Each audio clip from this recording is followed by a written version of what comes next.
हमारी संस्कृति, हमारे संस्कार सदा रहें हमारे साथ। सब्सक्राइब करें भारतीय संस्कृति इंडियन कल्चर चैनल को। नमस्कार भक्तों, आप सभी का स्वागत है हमारे इस YouTube चैनल में। भक्तों, जैसा कि आप जानते हैं कि भारत के अनेकों बड़े त्योहारों में से एक त्यौहार छठ महापर्व की शुरुआत हो चुकी है और आज छठ महापर्व का तीसरा दिन है, जिसमें संध्या अर्घ्य दिया जाएगा। भक्तों, आज की हमारी इस वीडियो में आप छठ पूजा से संबंधित उन सभी कथाओं का श्रवण करेंगे जिन्हें केवल सुनने मात्र से ही सभी मनोकामनाएं पूर्ण हो जाती हैं और कहा जाता है कि जो भी भक्त इन कथाओं को पूरा सुनता है, छठ मैया और स्वयं सूर्य भगवान उस भक्त पर बेहद प्रसन्न होते हैं और मनोवांछित फल की प्राप्ति करते हैं। तो भक्तों, अगर आप इस कथा को सुनना शुरू कर ही चुके हैं तो इसे बीच में छोड़कर बिल्कुल भी मत जाइएगा। इससे छठ मैया और सूर्य भगवान का अपमान भी हो सकता है। तो चलिए भक्तों, बिना समय गवाए हमारे आज की इस ऑडियो बुक को शुरू करते हैं। भक्तों, उम्मीद करता हूँ कि आपको हमारी ये वीडियो बेहद पसंद आएगी और आप इससे पूर्णतः लाभ प्राप्त करेंगे। इससे पहले कि मैं वीडियो शुरू करूं, सिर्फ आपसे यही अनुरोध करना चाहूँगा कि अगर अभी तक आपने हमारे चैनल को सब्सक्राइब नहीं किया है तो हमारे चैनल को ज़रूर सब्सक्राइब करें, साथ ही बेल आइकन को भी ज़रूर प्रेस करें ताकि आपको हमारी वीडियोस के नोटिफिकेशन सबसे पहले मिल सकें। अपने दोस्तों के साथ शेयर और वीडियो को लाइक करना बिल्कुल भी ना भूलें और कमेंट सेक्शन में भी ज़रूर लिखिएगा, जय छठ मैया, जय सूर्य भगवान। तो चलिए भक्तों, शुरू करते हैं आज की हमारी अपनी इस वीडियो को।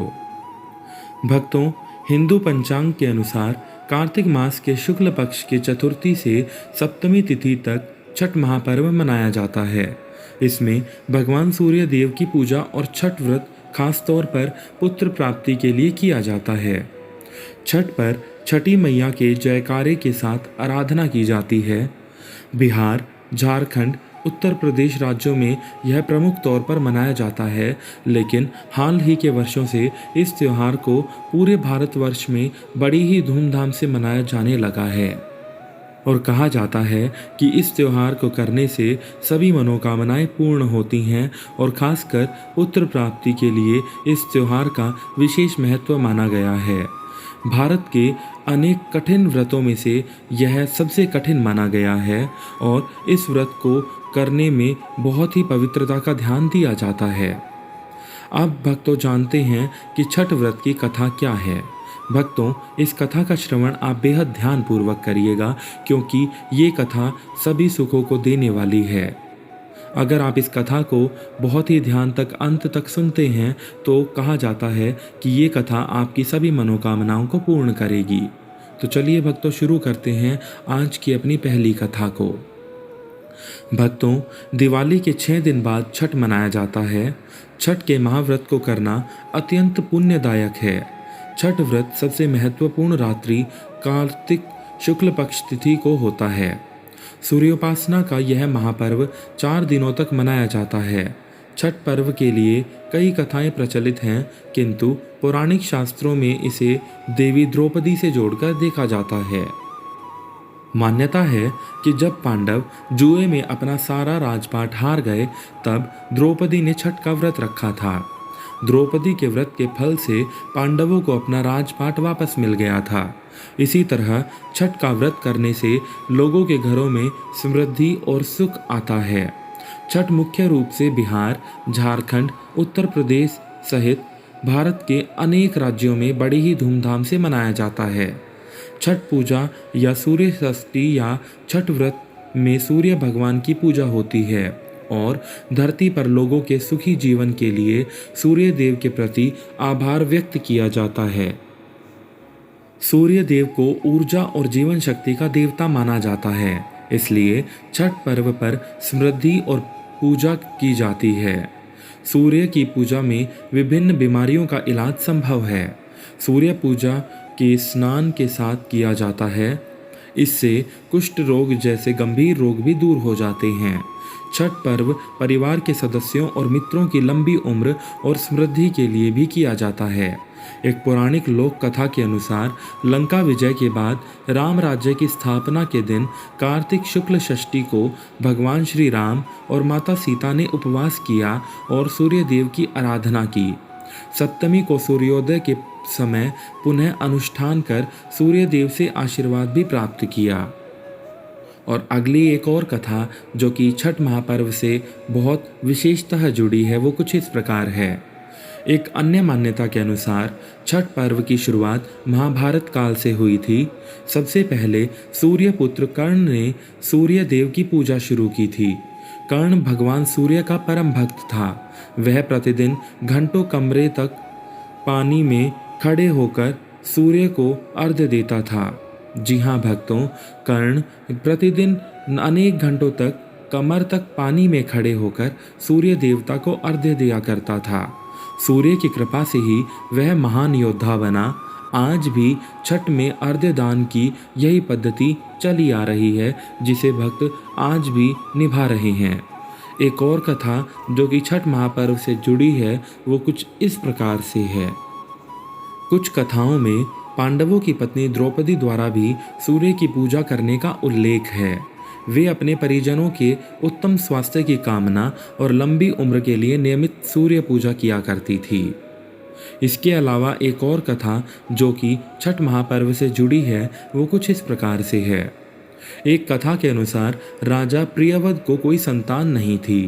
तब महर्षि कश्यप ने पुत्रेष्टि यज्ञ कराकर उनकी पत्नी मालिनी को यज्ञाहुति के लिए बनाई गई खीर दी। इसके प्रभाव से उन्हें पुत्र प्राप्त हुआ, परंतु वह मृत पैदा हुआ। प्रियव्रत पुत्र को लेकर शमशान गए और पुत्र वियोग में प्राण त्यागने लगे। उसी वक्त भगवान की मानस कन्या देवसेना प्रकट हुई और कहा कि सृष्टि की मूल प्रवृत्ति के छठे अंश से उत्पन्न होने के कारण मैं षष्ठी कहलाती हूँ। राजन, तुम मेरा पूजन करो तथा और लोगों को भी प्रेरित करो। राजा ने पुत्र इच्छा से देवी षष्ठी का व्रत किया और उन्हें पुत्र रत्न की प्राप्ति हुई। यह पूजा कार्तिक शुक्ल षष्ठी को हुई थी। मूलतः सूर्य षष्ठी व्रत के कारण इसे छठ कहा जाता है। यह पर्व वर्ष में 2 बार मनाया जाता है। पहली बार चैत्र में और दूसरी बार कार्तिक में। चैत्र शुक्ल षष्ठी पर मनाए जाने वाले छठ पर्व को चैती छठ व कार्तिक शुक्ल षष्ठी पर मनाए जाने वाले व्रत को कार्तिक षष्ठी छठ कहा जाता है। पारिवारिक सुख समृद्धि और मनोवांछित फल प्राप्ति के लिए यह पर्व मनाया जाता है। इस पर्व को स्त्री और पुरुष समान रूप से मनाते हैं। छठ पूजा 4 दिवसीय उत्सव है। इसकी शुरुआत कार्तिक शुक्ल चतुर्थी को तथा समाप्ति कार्तिक शुक्ल सप्तमी को होती है। इस दौरान व्रतधारी लगातार 36 घंटों का व्रत करते हैं। इस दौरान वे पानी भी ग्रहण नहीं करते। छठ पर्व बांस निर्मित सूप, टोकरी, मिट्टी के बर्तनों, गन्ने के रस, गुड़, चावल और गेहूं से निर्मित प्रसाद और सुमधुर लोकगीतों से युक्त होकर लोक जीवन की भरपूर मिठास का प्रयास करता है। यह मुख्य रूप से पूर्वी भारत के बिहार, झारखंड, पूर्वी उत्तर प्रदेश और नेपाल के तराई क्षेत्रों में मनाया जाता है, लेकिन आज के समय में पूरे भारतवर्ष में साथ ही साथ पूरे विश्व में इसका महत्व बढ़ता जा रहा है। षष्ठी को मनाए जाने वाला छठ पूजा सूर्य उपासना का अनुपम लोक पर्व है। आइए भक्तों, अब जानते हैं छठ पूजा की विधि के बारे में। छठ देवी भगवान सूर्य देव की बहन है, जिनकी पूजा के लिए छठ मनाया जाता है। छठी मैया को प्रसन्न करने के लिए भगवान सूर्य की आराधना की जाती है।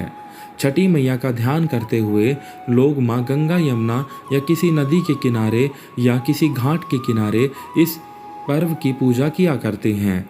इसमें सूर्य की पूजा अनिवार्य है, साथ ही किसी नदी में स्नान करना भी। इस पर्व में पहले दिन घर की सफाई की जाती है। छठ पर्व पर गांवों में अधिक सफाई देखने को मिलती है। छठ के 4 दिनों तक शुद्ध शाकाहारी भोजन किया जाता है। दूसरे दिन खरना का कार्यक्रम होता है। तीसरे दिन भगवान सूर्य को संध्या अर्घ्य दिया जाता है और चौथे दिन भक्त उदीयमान सूर्य को उषा अर्घ्य देते हैं। छठ के दिन अगर कोई व्यक्ति व्रत को करता है तो वह अत्यंत शुभ और मंगलकारी होता है। पूरे भक्ति भाव और विधि विधान से छठ व्रत करने वाला व्यक्ति सुखी और साधन संपन्न होता है। साथ ही निसंतान को भी संतान की प्राप्ति होती है। आइए भक्तों, अब जानते हैं छठ व्रत की अनुष्ठान विधि के बारे में। छठ के दिन सूर्योदय में उठना चाहिए। व्यक्ति को अपने घर के पास एक झील, तालाब या नदी में स्नान करना चाहिए। स्नान करने के बाद नदी के किनारे खड़े होकर सूर्योदय के समय सूर्य देवता को नमन करें और विधिवत पूजा करें। शुद्ध घी का दीपक जलाएं और सूर्य को धूप और फूल अर्पण करें। छठ पूजा में 7 प्रकार के फूल, चावल, चंदन, तिल आदि से युक्त जल को सूर्य को अर्पित करें। सर झुकाकर प्रार्थना करें। साथ ही ओम सूर्याय नमः का जाप भी 108 बार ज़रूर करें। अपने सामर्थ्य के अनुसार ब्राह्मणों और गरीबों को भोजन कराएं। गरीब लोगों को कपड़े, भोजन, अनाज आदि का दान ज़रूर करना चाहिए। तो भक्तों, इस प्रकार से हमारी आज की छठ पूजा की सभी कथाएं, साथ में विधि और अनुष्ठान की ये ऑडियो बुक समाप्त होती है। भक्तों, उम्मीद करता हूँ कि आपको हमारी ये वीडियो बेहद पसंद आई होगी। अगर आपको ये वीडियो सच में पसंद आई तो इसे लाइक, अपने दोस्तों के साथ शेयर और हमारे चैनल को सब्सक्राइब करना बिल्कुल भी मत भूलिएगा। साथ ही बेल आइकन को भी ज़रूर प्रेस करिएगा और प्रभु भक्ति में लगे रहिएगा। साथ ही कमेंट सेक्शन में लिखना बिल्कुल भी मत भूलिएगा। जय छठी माता, जय सूर्य देव, जय श्री राम, जय राधे कृष्ण, राधे कृष्ण, राधे कृष्ण।